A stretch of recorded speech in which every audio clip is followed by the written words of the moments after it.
Hey guys, it's Dr. Kresimir, chiropractor here in London, Ontario, and today we are going to be talking about exercises, core exercises specifically, that you can and should be doing if you're having low back pain. Now, please bear with me. I will get to the exercises. They are coming. Sorry, I have something in my eye. But there's a couple of things that we need to chat about before we get to the exercises, because there's more than just doing exercises to being able to benefit from this. You need to do them correctly, and you need to know why you're doing them. So this is your spine, and yes, it's full of joints. Really, they're 24 movable joints with discs and the nerve system that comes out. But your spine doesn't do very well with movement. Your spine, with bending and twisting, it can do all those things, but you do much better as a human the more your spine stays braced and the more the movement comes from the joints that are supposed to be moving, namely your extremities. So when I'm saying core, what that really refers to is it doesn't just refer to your six pack or your abs. It refers to anything that is involved in you bracing your spine. So yes, your rectus abdominis or your six pack is part of it, but so are your obliques, so are part of your pecs, so is your lats and your QLs and your erectors. So when you're doing core exercises, it's important to have a method to target all of those different things. It's also important that in your day-to-day functioning, and I think this is gonna be my next video that I'm gonna shoot, you are careful in the way that you're moving. So take something really simple like getting up from a laying position. So let me show you the things that I typically see. So the way that we want to be getting up from a laying position, so if I'm laying down, the way that I want to get up is I want to bring my knees up, I want to roll to the side. Notice how everything's staying neutral.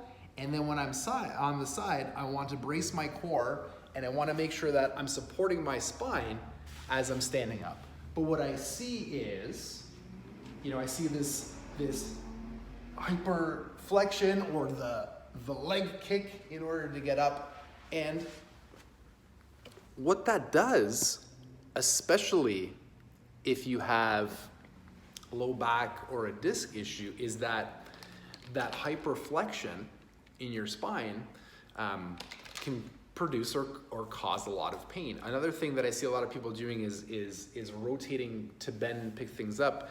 And just to be clear, the worst type of motion for your spine is anything that's adding compression and then twisting and bending at the same time. So those are things that you want to avoid. More on that to come. But really the take-home point for the first part of this video before I get into the exercises is you need to think of your core as all these things together, okay? And by far the best type of core exercise you can do is something where you're resisting motion. So typically when we think abs or core, we think, we're gonna do a bunch of sit-ups or we're gonna do a bunch of low back extensions.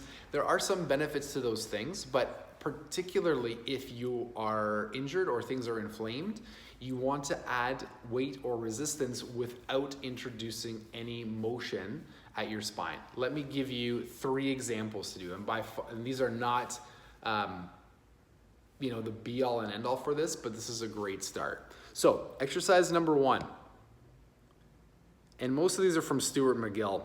So if you know Stuart McGill and his stuff, you'll know that he is excellent. So exercise number 1 is a simple exercise that targets the front of your core.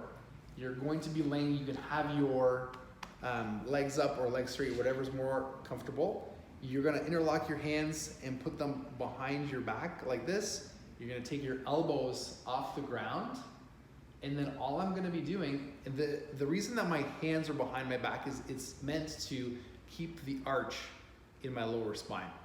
And then all I'm gonna be doing is not lifting my head off the ground. I'm not flexing my neck. I want it to come from my core. So I'm gonna be bracing my abs like I'm getting punched. What's gonna happen is you're gonna feel your low back push into the ground. That's why your hands are there. And then what will happen is, if you're doing it correctly, your head will come up off the ground a little bit. And all I want you to do is to hold that braced, tight position for 10 seconds and then to let it go. Exercise number 2, the bird dog. I'm sure you've seen the bird dog before. It looks like this. Let me get centered here. It's gonna be opposite arm, opposite leg. Couple things to keep in mind. Notice, my spine's not moving. I'm not rolling. I have none of this involved. It is me flexing my glute to get my leg going back. When I flex my glute, that stabilizes my core on this side and my lower spine on this side. And then my arm to stabilize my lat and my shoulder blade. And of course, you want to get out, hold it for 10 seconds, and then alternate arms. And the last one that I want to show you is the plank that you can do like this, or you can do it on your elbow and supporting your shoulder. A couple of things to keep in mind. First of all, my spine or my trunk are not moving in any of them, which is going to be really important if you're injured. So keep that in mind. And number 2 is you can do these every day. Try at the beginning to hold them for 10 seconds and then relax for 20 seconds and then repeat 8 to 10 times.